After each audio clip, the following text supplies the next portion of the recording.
Hello, Vision Train. So, this is my first proper speaking presentation ever as a grown-up, so please bear with me if I'm a little slow.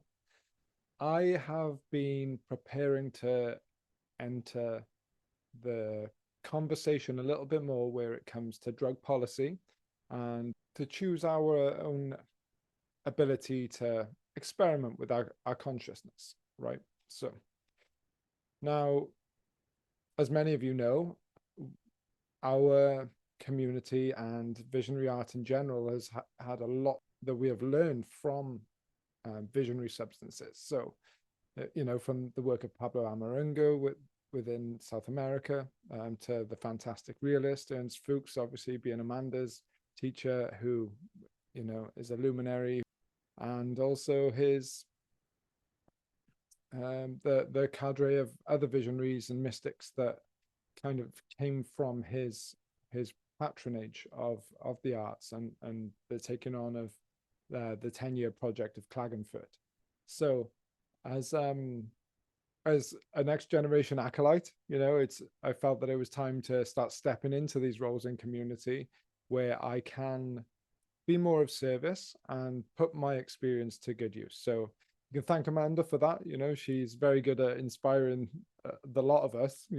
All of us here, I think, have had a dose of the calling. So without further ado, I'm gonna head straight into the presentation. So if everyone can see that, let me know. Now, just an opening page. This is the front cover from my recent book, The Emerald City and Other Imaginal Spaces. So we're going to go into that a little bit in a little while. But first, I'd like to just introduce you to a few of the ideas, who I am, why I'm even bothered about this subject, and we'll go from there. So first of all, I'm from Barrytown in South Wales. You can see in the background here these towers. This is Dow Corning. Dow Corning is an industrial facility that is responsible for the production of napalm. There's a lot of technological work that gets done there. It's also a silicon processing plant and has had a long history within Barry of creating jobs for the local community. My great-grandfather being one of those. So he worked in BP when it was owned by them, Shell BP. And he raised his 6 daughters off of the money that he earned there. So, in a way, I'm connected to it, to its legacy. And for me, as horrifying as, the extremes of what Dow Corning has stood for over the years, is also the life that is brought to our community. And I think this is something typical in a lot of our technology. There's always an ugly side to it, and there's very often, a positive benefit to be had from engaging with certain technologies or outcomes from things that have got a very dark shadow. So this is my walk to work. I walk down this road every day. And being able to see these towers in the background is a visible reminder every day of the weight of ourselves on this planet, and but also of the community that has grown in the shadow of them. So it's a complicated time that I think many of us, we're using screens right now to converse, and we all know how beautiful that can be, right? It's a beautiful space that we've all cultivated here, and I'm very, privileged to be part of such a vibrant community, but there is this collective sense of eco grief we have from time to time, right?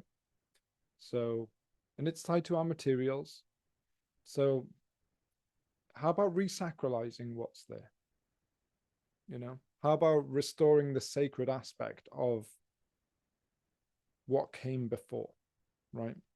So let's go on.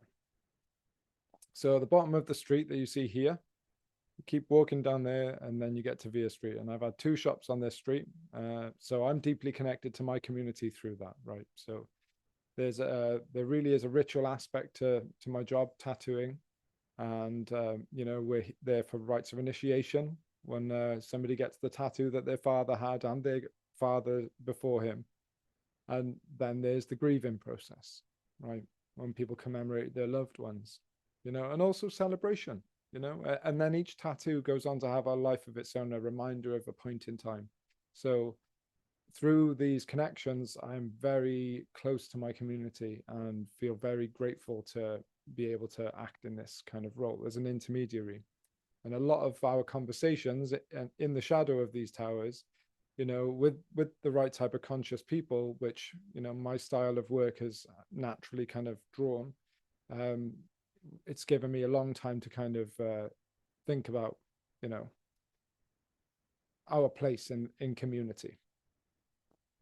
So we'll start with my initiation with visionary substances then, right? So in Amsterdam in 2014, I visited with a friend, and these little humble nuggets here, these truffles, I took a dose of golden teachers, and during that trip, I was drawing in a tracing paper sketch pad and learned to loosen up.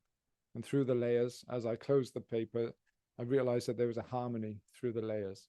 So noticing these rhythms within the visual landscape, I instantly knew they were artists that had been on mushrooms when they did their art. And, you know, there were very deep intuitions that then got validated years later when I met some of those artists. So from that point, it did have a very profound effect on me.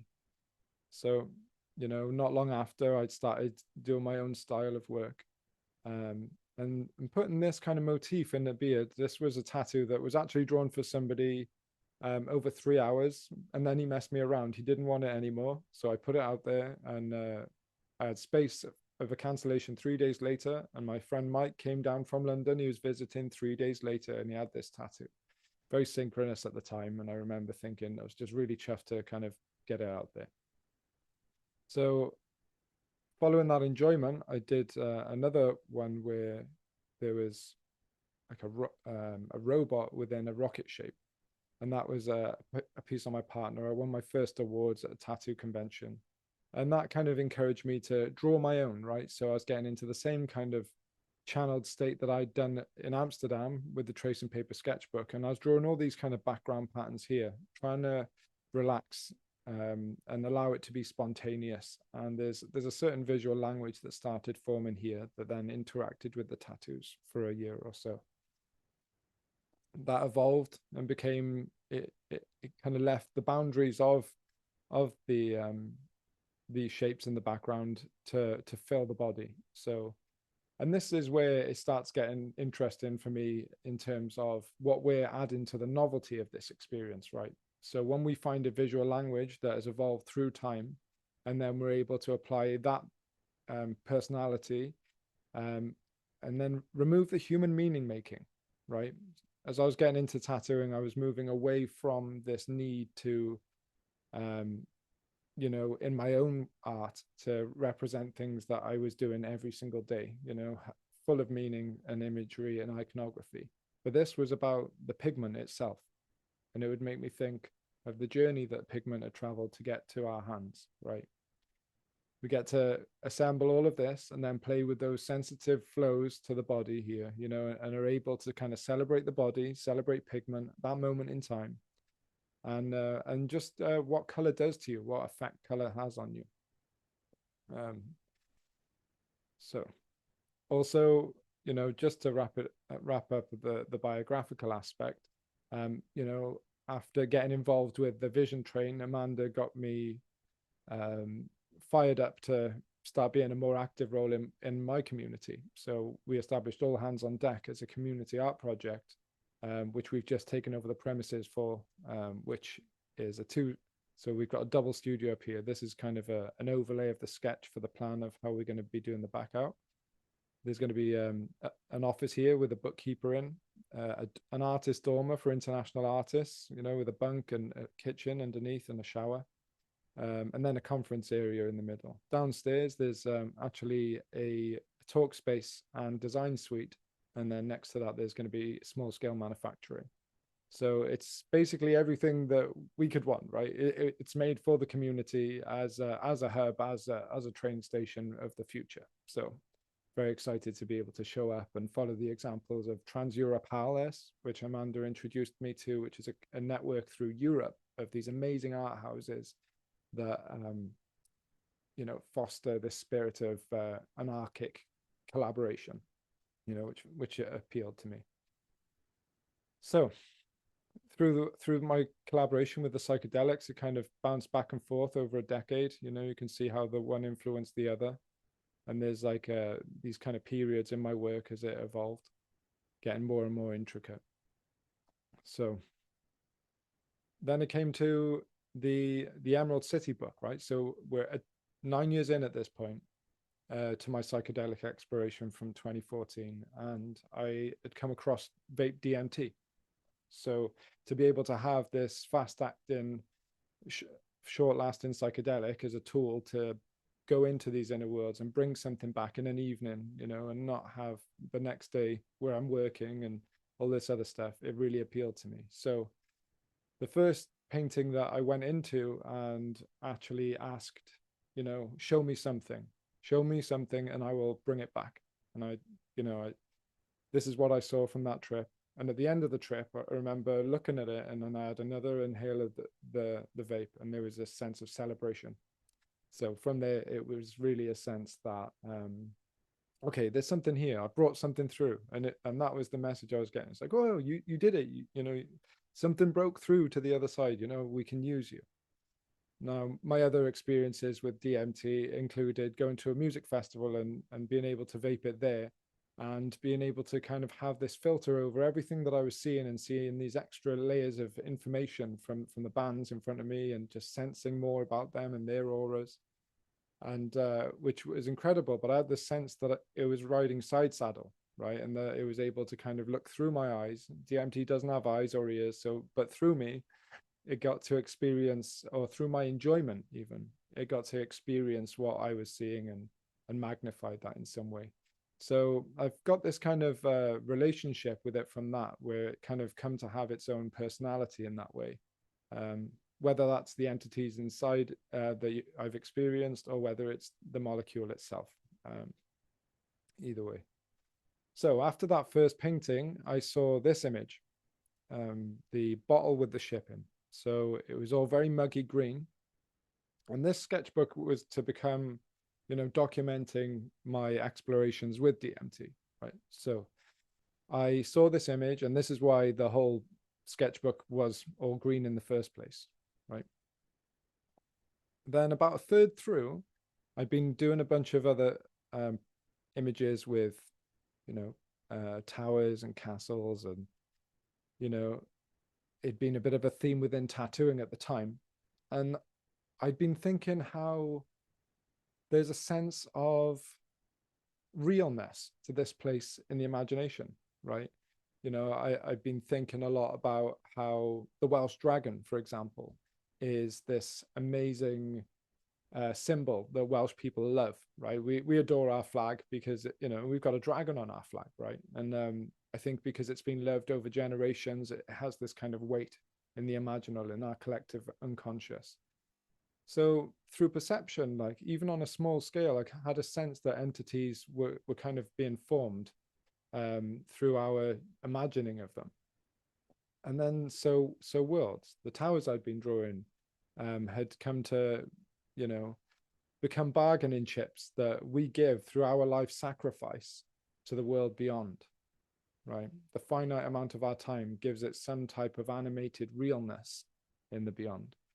And this image here was my first intended, like a habitat for these entities to just come, right? If you're friendly, there's a space for you. I've just made it for you. And through my perception and looking at it right now, it's interred into the imaginal.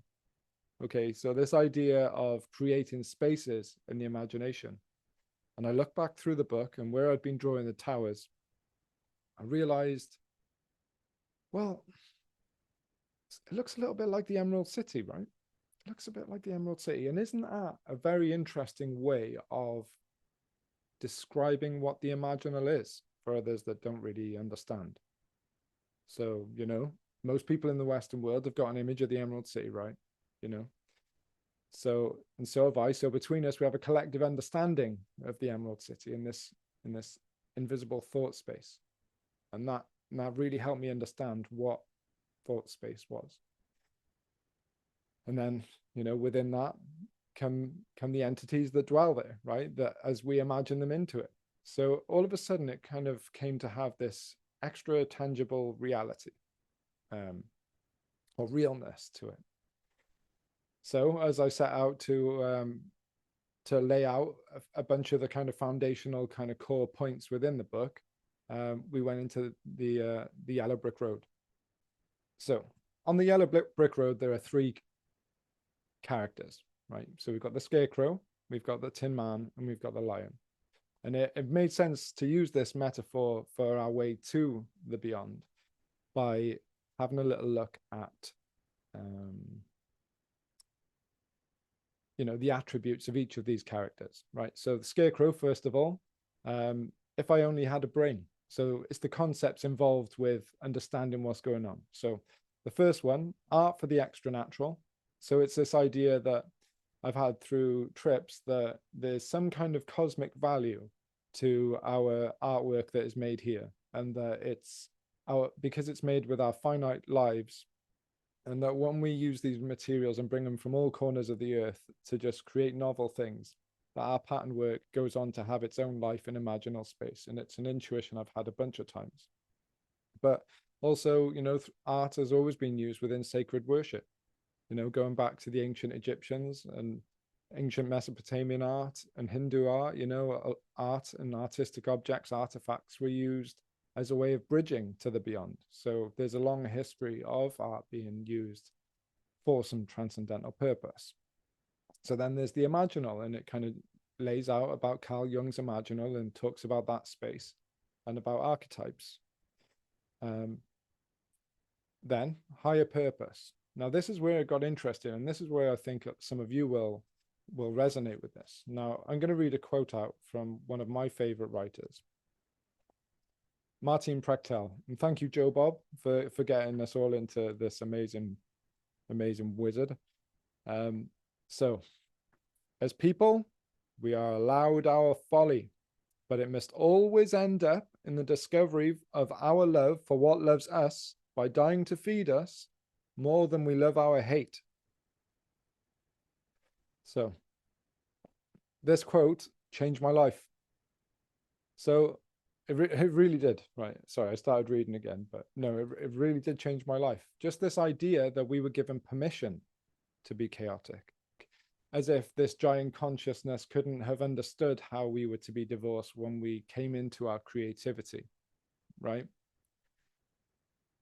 So this idea of, like, one of the other ideas of Martin's was that, we are a type of organ of this planet, as our cells are to us, our tiny cells, 35 trillion of them, living, shitting, breathing, expiring, reproducing entities, right? Of which we are one consciousness over. Well, we are one of those to our amazing planet, right? And it really kind of helped me understand, the communication barrier, like we can't communicate to ourselves just the way that our planet can't communicate to us, just different orders of magnitude of entity. So, and so what kind of organ are we? And with these clever hands, we've got this ability to bring elements from all over the world and create these amazing, vistas and paintings and acts of novelty. And then we get to dream them into another space entirely. So through us, the planet gets to have an action in the dream world in this way. And in the, by bringing together all of these gods, right? Every mineral that we paint with is a god, right?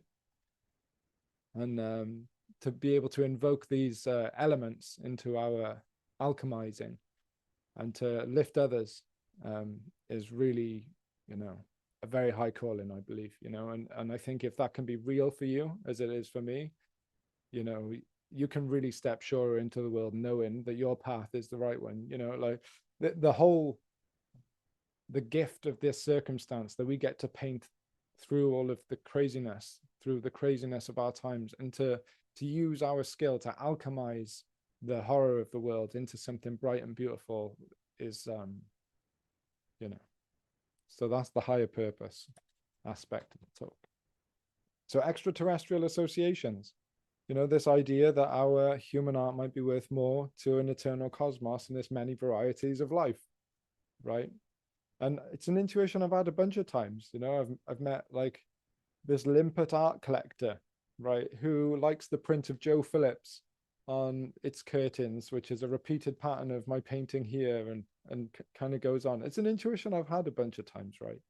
And this is one of the other beauties of having an imagination kind of play, you know, just to hold these ideas away from a mundane domesticity, to be able to just, you know, play around with ideas of limpet art collectors. You know, it's one of the wildest out there in the book, but it's one that I keep. So this idea of playing with structures in the imagination, right? So to be able to realize the aliveness of our thoughts in that way is interesting. And what kind of structures would you like to build there? And what kind of use would they have? Okay. So, and then the last section with the last part with Scarecrow is afterlife after strife. Now, it made me think, dwelling on these thoughts of the imaginal, about how religion is a collection of mental images and then prescribed steps on how to get to heaven, right? Or in these terms, it's a destination or a path in the collective imagination of devotees, and then self-agreed methods of contrition to get there. So you feel like you earn it, right? All of a sudden, heaven and hell became very real to me, you know, on the level of imagination. You know, we've created it, you know, through our collective perception over thousands of years, as are all the angels, you know. Even though they might be reflections of greater truths, we also have the human layers of those entities there through our perception within the imaginal space. So it's an interesting line of thought, and probably the most controversial in the book, actually, you know, that all religion is a figment of the imagination, but maybe imagination is just a lot bigger than religion, right? So that's kind of, you know, my mum's a Jehovah's Witness, so I kind of got turned on to this conversation when I was younger, but they have a very sincere belief in their credo, and being able to make peace with, like, yeah, okay, you can get to your heaven. That's what you believe. You've got your acts of contrition. Because even if we consider placebo alone, the effect that our thoughts can have on our physical reality, you know, are evident, you know. And then what else might our thoughts lead to? So that's Scarecrow. Then after that, we've got a sojourn with the Tin Man. And it's If I Only Had a Heart. And it's about the right attitude that it requires when going into inner spaces.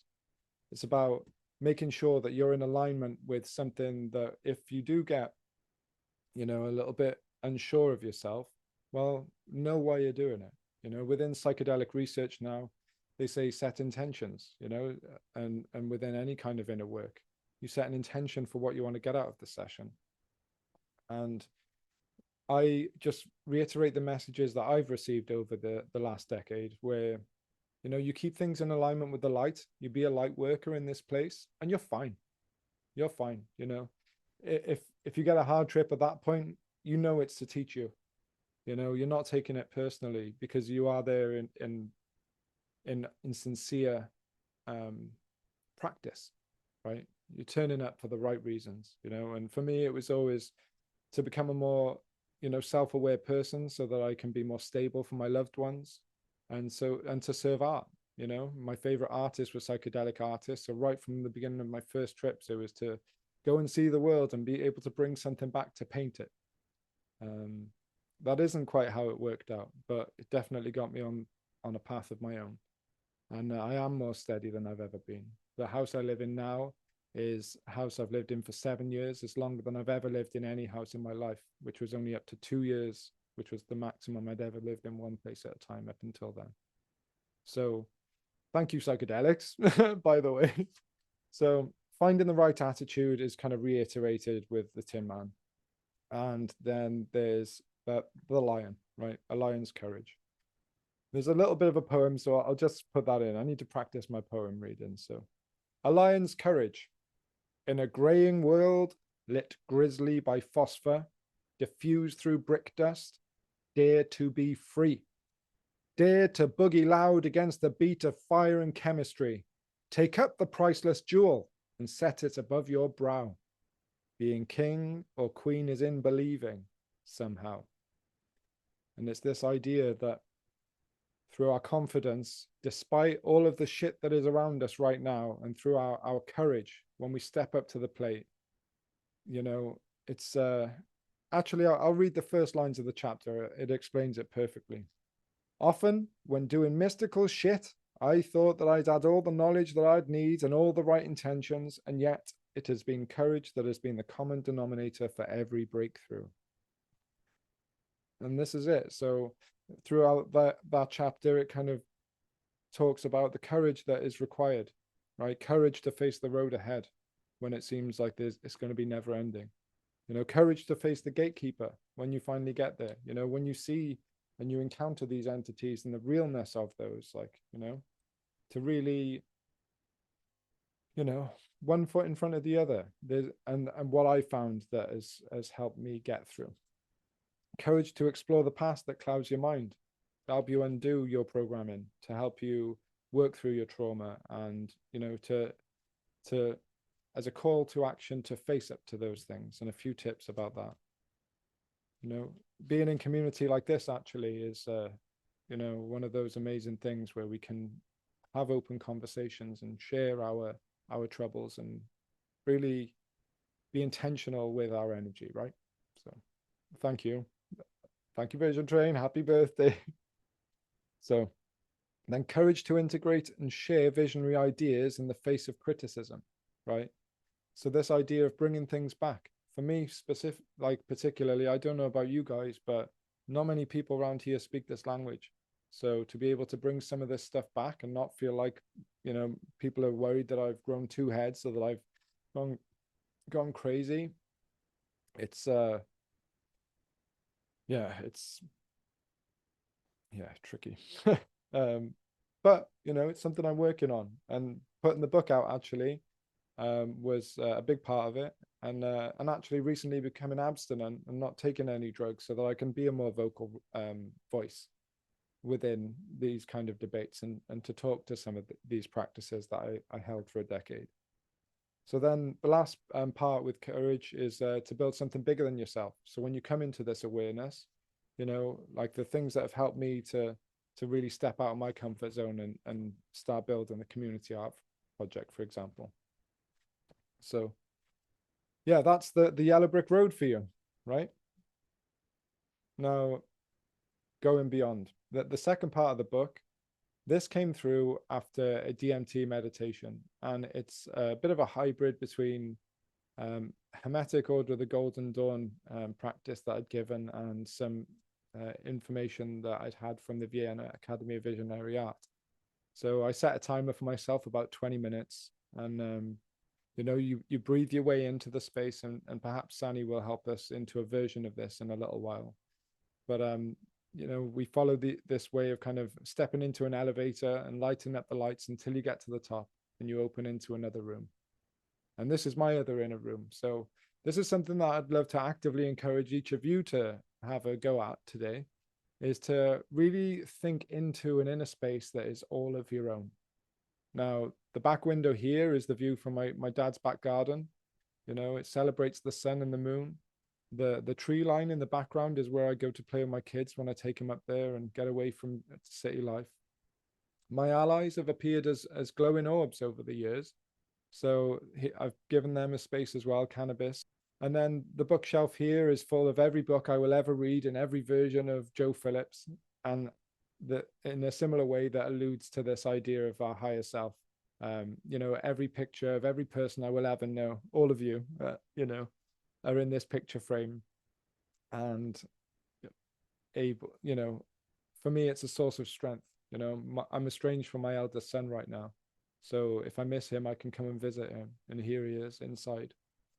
And, you know, one more humorous note, I guess, is this little bowl of spuds. Now, you know, I've got Irish ancestry.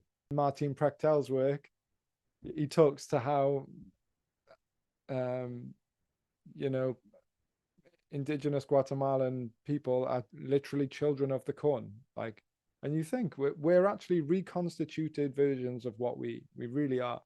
And you know, there's a local chip shop that I eat in my chips very often, and so this is a little nod to them. So and how I'm a child of the spud. So the value in a place like this is that it can reinforce you in a world that is very dissonant sometimes, to have your own inner sanctum where you can come and have peace and visit those that you love and have missed, and to celebrate those in your life that have, you know, been there with you, and to return to your knowledge, and to just stop and think, has really given me a lot of strength as I've kind of gone forward out into the world. So this is the reason why I figured, let's get you looking inward and engage in this. And the idea from here as well is you open up a door from this room, and then that'll take you into the Emerald City then. So once you're comfortable in this place and you can enter it in and out, and it's very clear for you, you can just imagine yourself a door, turn the handle, and through you go. Go build your own city, go build your own towers, you know, add to this jewel of thought, right? And this, it's a bit of an experiment, right? So at the end of all time, we'll all check in and find out whether, you know, we really made something here, right?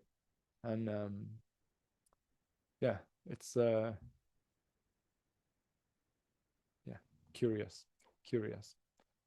So artifacts was the final part of the book, and it's this idea of bringing information back, right? So from visionary spaces, or and the power that objects can hold. So these are from a trip to Amsterdam with one of my best friends, where I last went in on the mushrooms. They're golden teachers, 9 years on from the previous time, and I, during that trip, I had this sense of like, wait, he's done it, you know, that I was on the right track, that the shop is there, and here we go. So this whole page is just kind of a tribute to that time. So, and this thought that, you know, this one sticker has so many associated images, mental images, and sounds and smells for me. So the power of artifacts and objects to convey messages from the beyond, you know, I just wanted to write to that in here as well. I prepared this sheet of flash as well, which is like a downloadable set of Procreate brushes for anybody that gets the book. And it's just a little extra, you know, a gift to, you know, put it out there, you know, see how it feels for you. Just print some out onto some paper and just have it as a reminder of the book and these ideas about going beyond, you know. And it's like a living experiment. So within the book as well, I talk about my advocacy. So I'm in favor, obviously, of legalizing drugs according to my value system. If people want to kill themselves, they have every right to do so. Most of the harm that comes from drugs is because they're illegal, and that's from Milton Friedman. Now, I have, you know, mentioned this call to action that I would love others to join me on. And what I would like to put together is a database for our creative experiences with psychedelics. Now, you know, it could be anonymous, but I think it'd be more valuable if we can actually attach names to each of our encounters, and how long our practice has been, even if it's not a daily practice, but one that was informed by and has grown alongside and parallel to our growth as artists. You know, right now they're discussing, you know, decriminalisation for therapeutic use, and I think it's so important that we don't let the creative use of psychedelics fall to the wayside, right? Criminalizing artists or us being outlaws, you know, just hampers our good work. You know, we can, I would love to be able to speak to these substances more from and be able to keep up my practice. And right now, you know, I have to drop everything, my personal spiritual practice, which I truly believe it is, to conform, you know, so that I can be a better advocate for change. I'm happy to do it after all these years, because of the gifts it's given, and it felt like the right thing to do. But I shouldn't have to, you know, and putting people into prison, really, it's just, it's disgusting. I'm bothered because my dad was in jail when I was born, you know. For the first 18 months of my life, he was in prison for half ounce of cannabis and a minor misdemeanor of selling it. Now, it was 9 months doubled because he dared to stand up in court and say it shouldn't be illegal. And as a result, my mum, who moved on, I didn't meet him until I was 5 years old, causing so much other trauma. My mum was addicted to amphetamines. And this is the other side to criminalization, right? People can't get assistance if they're stuck in place, you know, if for fear of their children being taken away from them. So if my mum ever did want to change her habits and change her life, she could not go to a support worker without the fear that they were then going to phone somebody else and take her children away from her. So the final point that I'll make out of three to, you know, to make my case for decriminalization is taking away the money that can be made by organized crime, right? Having safe legal ways for us to supply ourselves and to, you know, converse and be able to speak in public and open up the education dialogue is going to be so important moving forward.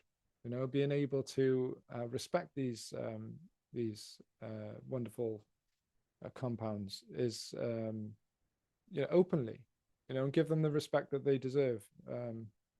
You know, it's on us now. We're the next generation. The older generation has done so much already in terms of the therapeutic use, but where's the conversation about the artistic use? And the Vision Train being one of the largest collections of visionary artists, that have, you know, we did the Mushroom Magic exhibition within the first year, which was transformational for many people. But yes, I would very much love to hear from people about your accounts within this, and you know, let's keep the money from this out of the hands of organized crime, which then goes on to fund sex trafficking or arms. You know, let's just keep the money out of that. You know, let's disempower these groups and actually learn to empower ourselves and actually make the case that we can empower ourselves in a safe way. You know, so yeah. So thought spaces and higher purpose. So what are the benefits of using a practice like this to go in, to recap? You know, you get the sense of self by finding this inner space, a sense of mental order by learning to think your way and just take a breath for yourself, a source of inspiration. You know, you can go into these places, see and maybe bring back what you see, and then a path to higher purpose. You know, in that quietness, you can have your reminders to, you know, connect the work you do with the earth, make sure it goes right down to the roots, you know, that we can alchemize everything that is within our touch to alchemize using the gifts that we have, you know, and be able to employ mineral power, employ these small gods into our works and to resacralize these tools, you know, remind people that these are sacred and of the journeys that these things make, you know, and honor that, right? And hopefully when it comes to the conversation as it evolves, people will have a better sensibility towards respect of the path that these things have taken towards us. So, yeah, please join the conversation. My website is there. You can go to the contact there and just drop me a message anytime about anything in this that I've presented today. And the Emerald City is there if you would like to post or share any of your own pictures, you know, new towers for the Emerald City to celebrate your loved ones or to house knowledge. You know, send it over and I'll make sure it gets shared on our Instagram. Okay, has anybody got any questions? Thank you so much, guys. I know it's a little bit left field, but it was nice to just have to think about what I'd been trying to articulate. And, you know, it does come together in some kind of narrative. Hearing myself back, just kind of piecing it together, you know, like this idea of, you know, really connecting to the earth in that way. And you know, what can we do on the ground, and how can we be more effective? And yeah, so twofold really. You know, I'm fascinated in people's ideas to, firstly, you know, what towers would you build, and you know, can you see a utility in creating an inner space for yourself? And then secondly, you know, would you be prepared to share some of your experiences with using psychedelics as part of your creative practice? Maybe your protocols, like maybe I should make some notes about what type of information that we think we should put together as a community to start proving that we can use these things in a safe way. You know, like if you look at therapeutic use, you know, they've developed protocols which aren't unfamiliar to any of us. Right, you know, intention, setting, integration, they're all things that we've each, you know, if we've stuck around the dialogue for long enough, we've each encountered these principles to ensure that we have good, safe trips and inner work. So, you know, I think including what we did to mitigate any risk for ourselves, you know, and to ensure that as a community of artists, that we have a respectable answer when people say, well, how are you going to limit harms, you know, and how are you going to do this? You know, if we do just allow for creative use, doesn't that mean anyone can do it? Well, not necessarily. There's the Cognitive Freedom Initiative that's running through California right now, and that proposes to decriminalize psychedelics for creative use, religious use, and therapeutic use. And it leaves the responsibility of the creative use up to artists, actually, and a community of artists. So, but there's no authority there that could grant that, and there's no doctrine or there's no actual guidelines that anybody could kind of refer to so that you could get formal permission in that way. So there we go. Thanks, guys. Hey, Joe, that was great. It's Rosie. You know, it would be a cool activity if we could do on the train down the road, a trip where we are doing one of the activities together. Yeah, I would love that. You know, I was mindful of taking a, you know, prime time slot and just like getting into the meditation and asking everyone to draw a room when we've all got paintings that we're in the middle of painting and enjoying. So, you know, it's it was nice to, but yes, if you would like to do that, let's do it. You know, maybe we can set up a time amongst ourselves when there's a few people that would definitely be interested, and we'll design our own inner room and add to the Emerald City. But thanks, Rosie. You're welcome. Thank you so much for this offering, and I just love the visuals in the book. It's so great. Oh, there we are. I'm just having a little look at the chat. I really appreciate that, Becky, the offer to write something in for me as well. And Courtney as well. Thank you so much. Yeah. Oh, Massachusetts is in October. It's for the Paradise Tattoo Gathering, so it's the end of October. So that's, yeah, it would be so awesome to meet Rosa. You know, we've been painting together for 4 years, like, so yeah, that'd be class. But yeah, thank you so much. So I have a question, Joe. In regards to your abstinence, is that so that, you know, you can go out in public and not be worried that the guards or the police are going to, you know, storm your tattoo? Like, you just want to do it above board and, you know, protect yourself and your family from that kind of situation. Yeah. You know, we've just bought the property we live in. If anything was to happen to me, or, you know, I got embroiled in a court battle where I'd have to, you know, use all my energy to keep hold of my children. And, you know, from the age of 8 years old, my dad told me, if the police come to you, you don't know anything, you know, and it's not until you go as an adult to Amsterdam, for me personally, I got off the plane and all of this weight of just being illegal all of my life or being an outlaw all of my life just went off my shoulders. And I was like, it was shocking, you know. And then all of a sudden you get back on the gangway to get on the plane and it's just like, just like it goes back on you again. And it's just such a felt presence. And you know what, since packing everything in, I've been able to be much more present on the train. One of the things was that my habit wasn't, it was good enough to keep me painting, and I did a lot of work using stimulants particularly. And I'm just really glad but I felt dirty coming into like a community of people that I really love, and just like I wanted to be totally open with you guys. So I never wanted to come here when I was off my face at all. So yeah. I wanted it totally out of my system. And so that's been another side benefit that I wasn't really planning on. So yeah. And the other thing I just wanted to mention is that when you were talking, doing your presentation, the thing that resonated really deeply for me was when you brought us into that room, that special room, and you were like, that photograph or that frame has everybody in it, anybody you will ever meet or have met.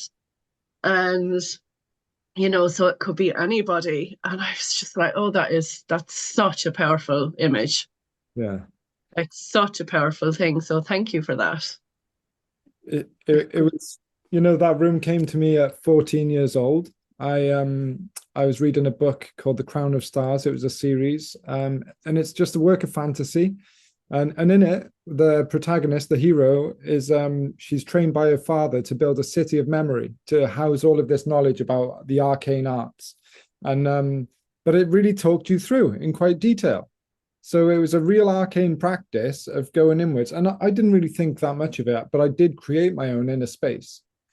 And then when I was maybe 31, I was in Germany, and this guy who was a member of the Golden Dawn, he taught me this practice about going in, and he went through the meditation with me, and I opened the door, and there was the room that I hadn't thought of for a long time that I'd made when I was 14. And it was like, oh, this place has kind of got this residue. It's got this, you know, and it was crisper and clearer than I'd remembered, you know.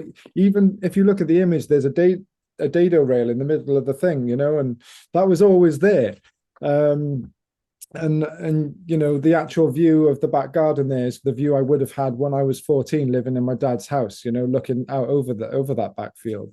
So it felt really right to bring it in. And you know, that whole meditation there's probably about 6 or 7 pages that came through on the night of a communion with DMT. And so I was very open to just kind of channeling all the ideas out. And so that was why it got included. But it has one of the more practical aspects of the book, in terms of, you know, encouraging people to think inwardly and to fortify themselves and to think about what would you place in this, you know. And yeah. So I'm glad that resonated with you. Thanks, Sannie. Yeah, awesome. Oh, it's been so nice to hang out. It's lovely to see you, Clive and Becky, as well. It's like the good old days. That's awesome, that painting there. Very cool. So yeah, I'm just very happy for everyone to just keep on chilling away. Should we put some music on? Maybe we can get Sannie to jump in for a DJ session. What if everyone's just happy painting? Or I'm open to anybody else jumping in too. Does anybody else have any questions or input for Joe before we turn the recording off? I have a question, hello. actually. Hi, Courtney. Hi, yes. I just had a question about your process with the tattooing versus the illustrating that you do. Do you feel like, yeah, I guess, what is your process with that? Because the tattooing is different from the illustration, or do they inform each other? Yeah, thanks for the question. It's I actually really love the interaction as it encounters a new medium. So I think I was very much a, you know, art from Google, art from whatever my clients brought in, a lot of freehand tribal and lettering for the first 5 to 7 years. And then about 9 years ago, I got into the convention circuit and found these little ones. And when I was getting into that background area, like I described, like the challenge of trying to convert this Copic marker image into the skin just blew my mind. It was just so finicky to try and replicate that style that it really taught me a whole new side of tattooing, which then gave me a skill set that I would then kind of go back into my drawing or art practice. And with me, I'm quite seasonal. So I'll do maybe 4 to 6 months where I'm really hammering away at a certain style. So the current thing that I've been working on is, for example, it's a similar language again as what you can see in some of the other stuff, but I've actually working with negatives a lot more this time. So, you know, and I'll just kind of, it gets more complicated as the series kind of progresses and, you know, and grows. But then I've got to try and work out how I'm going to do that backwards. So it doesn't necessarily, my artwork doesn't necessarily influence my regular tattooing, apart from, you know, if I'm doing a natural texture like a galaxy pattern, for example, you know, that same kind of jitter that you put in when you're just being, you know, allowing it to come through you, allows it to look organic. And I really like value being able to channel into the skin live freehand. And that's a, you know, a beautiful thing. But, you know, with tattooing, you're accounting for every millimeter. And with a paintbrush, you know, you there we are. That would take me 6 hours, you know. So it is frustrating sometimes trying to work backwards with it. But it does teach me to have a little bit more patience with my painting and slow down maybe with my painting. And then on the other hand, it teaches me to maybe experiment with new types of practices. So I paint directly onto the skin now with a stencil fluid. And then, you know, so I actually replicate the brush strokes that naturally come to me with brushes on the skin and interact with the body in that way. And that, you know, and I find then it really, you feel connected to the body in a real sacred way. So, you know, the type of people that have that are usually trippers. They're usually into the psychedelic kind of discourse. They like this idea of novelty theory and being a piece of novelty, you know, and being a fusion of all these elements of pigment and technique. So I think that answers your question, maybe. Oh, you've muted. Sorry, Courtney. Oh, yeah. Thank you so much. I appreciate it. Yeah, cool. Do you want to mention the audiobook? Oh, no. There's an audiobook on Audible with the first, you know, it's and it comes with a download of the PDF, but Thank you, Joe. I think it's important to share with your friends here in the Vision Train. I agree. I just came in on the very last moment, and it's pretty amazing. The Emerald City is something that I've toyed with many years ago, and a lot of the visions I belong to come from these concepts. I was living up in Seattle during that time, and which is called the Emerald City, and the Space Needle was my iconic antenna, which was symbolic to our central core. And all that goes along with it. And I was messing around with synchronizing into this other dimension that was allowing me to channel information in and through. And I didn't get to hear too much of this talk, so I'm not exactly sure how in depth it went. But it really, like what I did hear, definitely reminded me of these moments where I was profoundly channeling, you know, these different places that are akin to Shambhala or the hidden cities that we connect to. And that's where the ideas that Tribe 13 and the interdimensional art movement that I've started are all based on these concepts, because we're building these dimensions together. And I really appreciate your perspective, because I really do believe in that. Because sometimes we get fixated in this world and we get sad because something's not fully satisfying us, because this isn't supposed to satisfy us. We belong in a different place. The world that we live in is an exercise of manifesting it, but it's a shit show because most people are using their creative power to envision this world into this third dimension. So what you're bringing to the table is really important to me, because It allows us to give us tools and languages to perceive these other dimensions together. And like you're saying, it's all about being within oneself. So the challenge is how to be within oneself and still be a collective, because obviously we love each other, we see each other, we recognize each other, but it's an illusion. But it's really catch-22, because it's not only an illusion, I'm actually seeing you from within myself. So we need to develop these languages that allow us to be within and without. And it sounds easy to say, but and it is easy to be, but to get there is a very challenging story. Wow. Honestly, I feel so seen from a point of, I defer to your experience, like what you've just said there. I've been looking for the people that have been defining these dialogues, and I look at some of what Eric Davis was talking about, and look at early Terence McKenna podcasts on the Psychedelic Salon. I think on the second ever one, he talks, imagination is the greatest frontier, and it's and I listened to that just after I finished writing it, and I was like, I'm onto something here, and to hear that, like, the community that has already you've been living it for so long now, and yeah, thank you for seeing it. And that really was the effort that I was trying to do, is trying to make it accessible to another generation, to another group of people that can, make it easy to just even start believing that if you think of something, or through our collective perception, you reinforce these artifacts in that space, right? Yes. Right on, brother. Yes. Thank you. Reflections of within. The reason why I chose Tribe 13 as a name for us is because it heals the perceptions of 12 that we're coming from. The 12-month calendar, the 12 constellations, and the one sun.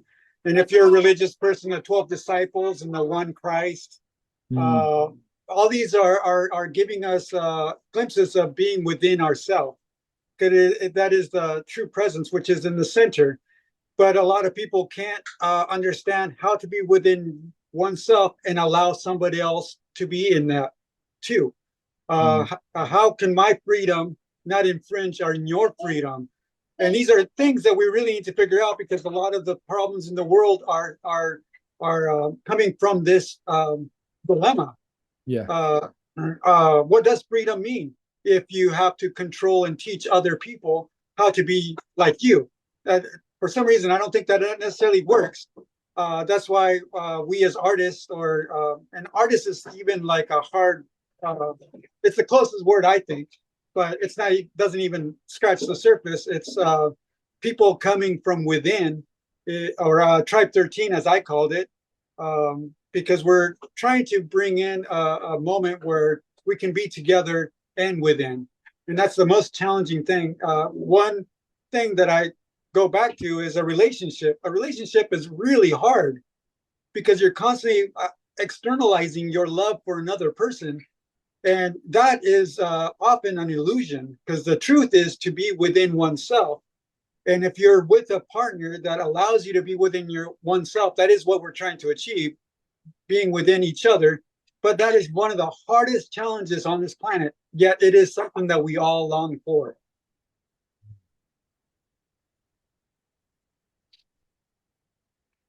Thank you so much, brother. What a good reminder, though. I think it's something that, like, we can all relate to, right? This idea that, it requires so much vulnerability as well, and to get to a certain level of openness with yourself, and to know yourself. And you might have missed it a little bit earlier on. There was this section to do with courage. Courage to allow yourself to sit into those roles as well, and to allow others in, and to not be daunted by the path ahead, and to deal with your demons. Cool. Yeah, I'm gonna dive in a little bit more to Tribe 13 and have a little look. Is there somewhere where I can find about the law? Like I've seen the art. There is, but the thing is, I've been like on the sidelines for a long time. Tribe 13 has come to be like an art movement, which is amazing. A lot of great visionary artists are being represented. But to me, this concept is much deeper than that. And I'm really trying to bring some writings out from this perception that I really need to act on. But I'm here as a person. You can always reach out and we can connect, because we really need to build our bridges with each other to bring this forth. And that's why I like tapping in here on the train, because I really love this community artists, because I feel like being an artist is an expression of what we're trying to express, because we are tapping into creative force and expressing that. That is the essential human principle in my mind. And we can forever talk about that. And I really desire for us to have our voice to express these things. And it makes me feel really good to hear these messages from people like you, because it just gives me more substance to believe in myself. And that's essentially what we're trying to do as an artist. You know, it'd be great to make lots of money and be famous or all these things. But essentially what we're trying to get at is to cultivate this inner presence within each of us. Yeah. And yeah, yes.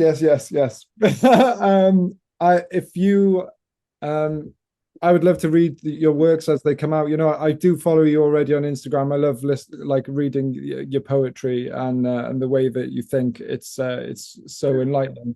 But there is something to when you find somebody else who's on the path, you know, there is a validation, right? And that's almost shocking, because like, that was such a weird idea, but you've got it already and you're 10 steps further along. And then there's the other part of it, which is like, oh, I thought that was mine, you know, and just like, that was the thing I was going to give, you know, I was going to make my money off it. And you know what? I've just had to let that go in the last few months, because I think the more deeper I get into this, the more it becomes attractive, right? And you start opening your eyes as the cogitation kind of kicks in. You become aware of the way other people are expressing it a little bit more. So it's not that it was never there, it's that like I'm tuning into it more a little bit, you know. Yes. And, this is how we cultivate oneness. We start being compassionate with each other and humbling ourselves. But it's a tricky slope, because each one of us was born distinct from another. And it's really important to acknowledge the message coming from another person. And that's when I get hung up, when people like say, well, it's a collective vision, it belongs to everybody. Yes, it's true. But there's a fine line too. You have to also respect the originality of an artist. It's very essential to our spirit and our soul, but we just have to distinguish what actually that means. Ownership is not it, but we still have to learn how to acknowledge each one for the different kind of vibration that we are. And we have to help nurture each other, you know.